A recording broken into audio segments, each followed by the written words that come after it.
नमस्कार, आप देख रहे हैं द दस्तक 24। पेश है अब तक की बड़ी खबरें। महाराष्ट्र सरकार ने सोमवार को प्रतिबंधों में ढील और लॉकडाउन को चरणबद्ध तरीके से खोलने को लेकर दिशा निर्देश जारी किए, जिसके तहत होटल लॉन्च 2 दिसंबर से 100% क्षमता के साथ संचालित हो सकेंगे।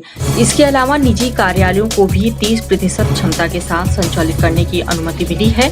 हालांकि मेट्रो रेल, सिनेमा हॉल और शैक्षणिक संस्थान रहेंगे बंद। दिवंगत पूर्व राष्ट्रपति प्रणब मुखर्जी के सम्मान में 31 अगस्त से 6 सितंबर तक 7 दिन के राजकीय शोक की घोषणा की गई है। इस दौरान राष्ट्रीय ध्वज सभी इमारतों पर आधा झुका रहेगा और कोई सरकारी कार्यक्रम आयोजित नहीं किया जाएगा। 2012 से 2017 तक राष्ट्रपति रहे मुखर्जी का सोमवार को 84 साल की उम्र में निधन हो गया।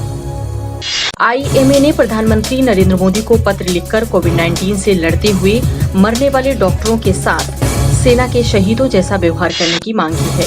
पत्र में लिखा गया, मृतक की पति, पत्नी या आश्रित को उनकी योग्यता अनुसार सरकारी नौकरी दी जानी चाहिए। IMA ने लिखा कि घर पर रहने की जगह डॉक्टरों ने देश सेवा का विकल्प चुना। सुप्रीम कोर्ट ने भगोड़े कारोबारी विजय माल्या को 5 अक्टूबर को दोपहर 2 बजे अदालत के सामने प्रत्यक्ष रूप से पेश होने का निर्देश दिया है। कोर्ट ने गृह मंत्रालय को माल्या की उपस्थिति सुनिश्चित करने को कहा है। वहीं कोर्ट ने माल्या की उस याचिका को खारिज कर दिया जिसमें उसने 2017 के फैसले पर पुनर्विचार करने की मांग की थी। आधिकारिक आंकड़ों के अनुसार अप्रैल-जून तिमाही में भारत की GDP दर में 23.9% की गिरावट दर्ज की गई। इसी दौरान कोरोना वायरस संक्रमण के प्रसार को रोकने के लिए देश भर में लॉकडाउन लगाया गया था। 1997 से 98 में जब भारत ने तिमाही आधार पर GDP वृद्धि के आंकड़े जारी करना शुरू कर दिया था, उसके बाद से ये सबसे बड़ी गिरावट है। भारतीय मौसम विभाग के मुताबिक भारत ने इस साल अगस्त में बारिश से 44 साल का रिकॉर्ड तोड़ दिया और 1 से 30 अगस्त के बीच देश में सामान्य से 26.3% अधिक वर्षा हुई। बकौल विभाग मध्य भारत में ज्यादा से बहुत ज्यादा वर्षा हुई, जो एक बड़ा क्षेत्र है। हालांकि जुलाई में देश भर में बारिश सामान्य से 9% कम हुई। विमानन नियामक GDCA ने सोमवार को कहा कि कोरोना वायरस महामारी के मद्देनजर अंतर्राष्ट्रीय व्यावसायिक यात्री उड़ान सेवाओं पर प्रतिबंध 30 सितंबर तक बढ़ा दिया गया है। हालांकि GDCA से अनुमति प्राप्त उड़ानों और अंतर्राष्ट्रीय कार्गो परिचालन पर ये लागू नहीं होगा। वहीं अंतर्राष्ट्रीय यात्री उड़ानों को केस टू केस आधार पर चयनित मार्गों पर अनुमति दी जा सकती है।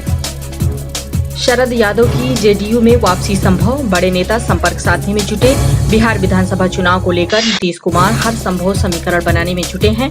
ऐसे में नीतीश के पुराने सारथी रहे पूर्व केंद्रीय मंत्री शरद यादव की घर वापसी की कवायद तेज हो गई है। पंजाब विधानसभा के मानसून सत्र में केंद्र सरकार के 3 कृषि अध्यादेशों के खिलाफ प्रस्ताव हुआ पारित।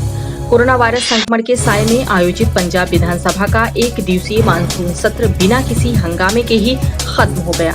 इस सत्र के दौरान जो कुछ भी शोर शराबा हुआ वो सदन के बाहर ही हुआ, क्योंकि विधानसभा के कुल 117 सदस्यों से सिर्फ 52 ही सदस्य का हिस्सा बन पाए। अंतरिक्ष का सैन्यीकरण करने में जुटा चीन, सेना के हाथ में है अंतरिक्ष कार्यक्रमों की कमान। 2018 और 2019 में बड़ी संख्या में अंतरिक्ष अभियानों के बाद इस साल भी चीन अब तक 22 यान अंतरिक्ष में भेज चुका है। इस साल उसकी योजना 40 अंतरिक्ष अभियान की है। आज की 10 बड़ी खबरों में इतना ही। अन्य खबरों के लिए बने रहें द दस्तक 24 के साथ। हमारे साथ जुड़े रहने के लिए हमारे YouTube चैनल को सब्सक्राइब करें, साथ ही बेल आइकन को दबाएं।